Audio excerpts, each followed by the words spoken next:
നൂറിലധികം വ്യത്യസ്തതയാർന്ന കുരിശുകൾ നിർമ്മിച്ച് ഇരിങ്ങാലക്കുട രൂപതയിലെ അരിപ്പാലം ഇടവക.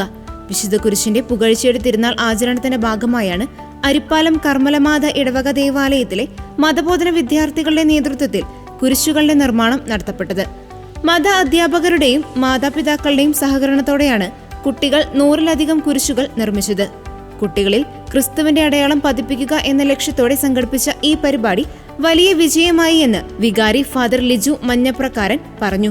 ഇത് ഒരു മത്സരമായി നടത്തപ്പെട്ടതല്ല, മറിച്ച് വിശ്വാസത്തിന്റെ പ്രഘോഷണത്തിനുള്ള വേദിയായിരുന്നുവെന്നും കുട്ടികളുടെ കുഞ്ഞു ഹൃദയങ്ങളിൽ ക്രിസ്തു സങ്കല്പം ആഴത്തിൽ പതിപ്പിക്കാൻ സഹായിച്ചുവെന്നും വികാരി കൂട്ടിച്ചേർത്തു. കുരിശിന്റെ പുകഴ്ചയുടെ തിരുനാൾ ദിനത്തിൽ വിശുദ്ധ കുർബാനയ്ക്ക് ഇരിങ്ങാലക്കുട രൂപത ചാൻസലർ റവറൻ ഡോക്ടർ കിരൺ തട്ല മുഖ്യ കാർമ്മികത്വം വഹിച്ചു. വികാരി ജനറൽ മോൺസിഞ്ഞോർ ജോളി വടക്കൻ വചന സന്ദേശം നൽകി. റവറൻ ഡോക്ടർ വർഗീസ് പാലത്തിങ്കൽ, വികാരി ഫാദർ ലിജു മഞ്ഞപ്രക്കാരൻ എന്നിവർ സഹകാർമ്മികരായിരുന്നു. വിശുദ്ധ കുർബാനയ്ക്ക് ശേഷം കുട്ടികൾ നിർമ്മിച്ച കുരിശുകളുടെ വെഞ്ചരിപ്പ് കർമ്മവും 100-ലധികം വരുന്ന വ്യത്യസ്തതയാർന്ന കുരിശുകളുടെ പ്രദർശനവും നടത്തപ്പെട്ടു.